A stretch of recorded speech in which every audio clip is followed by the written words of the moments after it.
Weight loss laddu செய்ய போகிறோம். லட்டு வந்து எள்ளில் தான்ப்பா செய்ய போகிறோம். எள்ளில் வந்துப்பா அதிகமான சத்து இருக்குப்பா. அதுவும் வந்து எள்ளு வந்து நம்மளுக்கு முடி வளர்றதுக்கு ரொம்ப யூஸ்ஃபுல்லாக இருக்கும்ப்பா. உடம்புக்கும் அயன் சத்து கிடைக்கும். வாங்க எப்படி செய்யலான்னு பார்ப்போம். 100 கிராம் நிலக்கடலை பருப்பு எடுத்துருக்கேன்ப்பா. 100 கிராம் பொட்டுக்கடலை, 50 கிராம் வந்து பாதாம் பருப்பு எடுத்திருக்கேன். இது 50 கிராம் எள்ளு எடுத்திருக்கேன். கொஞ்சம் கிஸ்மிஸ் எடுத்திருக்கேன். ஒரு 50 கிராம் வெல்லம் எடுத்திருக்கேன். ஒரு 4 ஏலக்காய் எடுத்திருக்கேன். கொஞ்சோண்டு சுக்கு எடுத்திருக்கேன்ப்பா. இப்போ வாங்க எப்படி செய்யலான்னு பார்ப்போம். கேஸ் ஆன் பண்ணியிருக்கேன். ஒரு கடாய் வச்சுருக்கேன். கடாய் கொஞ்சம் லைட்டாக சூடாக இருக்குது. ஒரு சின்ன டீஸ்பூனில் கொஞ்சோண்டு நெய் விட்டுக்குருவோம். கொஞ்சோண்டு கிஸ்மஸ் எடுத்துருக்கோம் இல்லையா, அது இந்த நெய்யில் கொஞ்சம் வறுத்துக்குருவோம். அடுப்பை சிம்மில் வச்சுக்கோங்கப்பா, இல்லாட்டா கிஸ்மஸ் கருகிரும். இதை நம்ம ஒரு பிளேட்டில் மாற்றிக்கிடுவோம். அந்த சூட்லேயே நம்ம நிலக்கடலை போட்டுக்குருவோம், பொரிகடலை போட்டுக்குருவோம், எள்ளு இருக்கு இல்லையா, எள்ளையும் போட்டுக்குருவோம். நான் கருப்பு எள்ளு எடுத்துருக்கேன்ப்பா. நீங்கள் உங்களுக்கு வெள்ளை எள்ளு வேணும்னா நீங்கள் அதை எடுத்துக்கோங்க. பாதாம் போட்டுக்குருவோம், சுக்கு போட்டுக்குருவோம். இதை எல்லாத்தையும் நம்ம அடுப்பை சிம்மில் வச்சு இதை வறுத்து எடுத்துக்கிடுவோம். ஒரு 5 நிமிஷத்துக்கு லைட்டாக வறுத்து எடுத்துக்கிடுவோம்.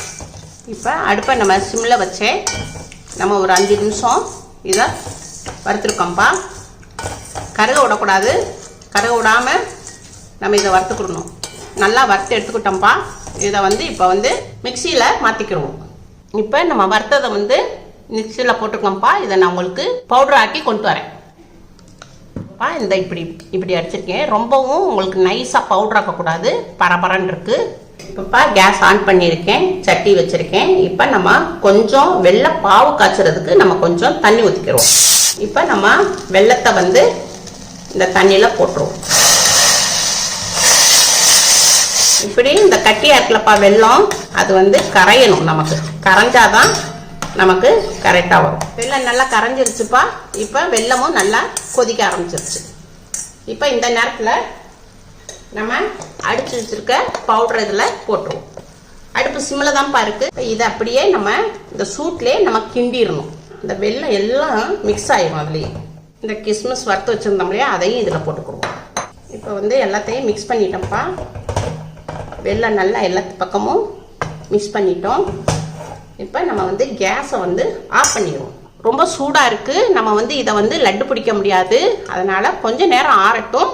ஆறின பிறகு வெதுவெதுப்பாக இருக்கும். அப்போ உங்களுக்கு லட்டு பிடிச்சி காமிக்கிறேன். இப்போப்பா இதை வந்து ஒரு பிளேட்டில் மாற்றிக்கிடுவோம்.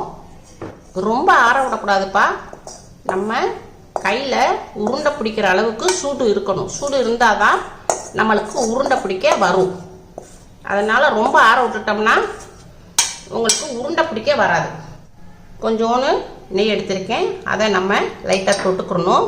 தொட்டுட்டு நம்ம இப்படி உருண்டை பிடிக்கணும். இப்படி அமைக்கி பிடிக்கணும்ப்பா. அமைக்கி பிடிச்சா உங்களுக்கு உருண்டை வந்துடும். இப்படி நெய் தொட்டு இப்போ எல்லாத்தையும் நம்ம உருண்டை பிடிச்சி எடுத்துக்கிறோம். நெய் தொடாமையும் உருண்டை பிடிக்கலாம்ப்பா. ஆனால் கொஞ்சம் ட்ரையாக இருக்கும். இது கொஞ்சம் நம்ம கொஞ்சம் நெய் தொட்டு இப்படி தொட்டு ரொம்ப ஊற்றுறதில்ல, நம்ம கைக்கு மட்டும் இப்படி தடவிக்கிறோம். தடவினோம்னா உங்களுக்கு உருண்டை பிடிக்க கொஞ்சம் ஈஸியாக இருக்கும். அவ்வளோதான்ப்பா, எல்லாத்தையும் லட்டு பிடிச்சி வச்சாச்சு. இப்போ வந்து இதை வந்து நீங்கள் 3 நாளைக்கு வெளியே வச்சு சாப்பிட்லாம்ப்பா. கெட்டே போகாது. அதுக்கு மேலே நீங்கள் வைக்கணும்னாக்க நீங்கள் ஃப்ரிட்ஜில் வச்சு ஸ்டோர் பண்ணி சாப்பிட்டுக்கோங்க. வெயிட் லாஸ் இருக்கும்போது நீங்கள் ஸ்நாக்ஸ் டைமில் நீங்கள் இந்த லட்டு சாப்பிடுங்க. உங்களுக்கு வெயிட் லாஸ்க்கு ரொம்ப யூஸ்ஃபுல்லாக இருக்கும்ப்பா. உடம்புக்கும் ரொம்ப ஹெல்த்தியாக இருக்கும். உங்கள் வீட்டில் கட்டாயம் செஞ்சு பாருங்கள். அம்மாவுக்கு லைக் பண்ணுங்கள், ஷேர் பண்ணுங்கள், சப்ஸ்கிரைப் பண்ணுங்கள்.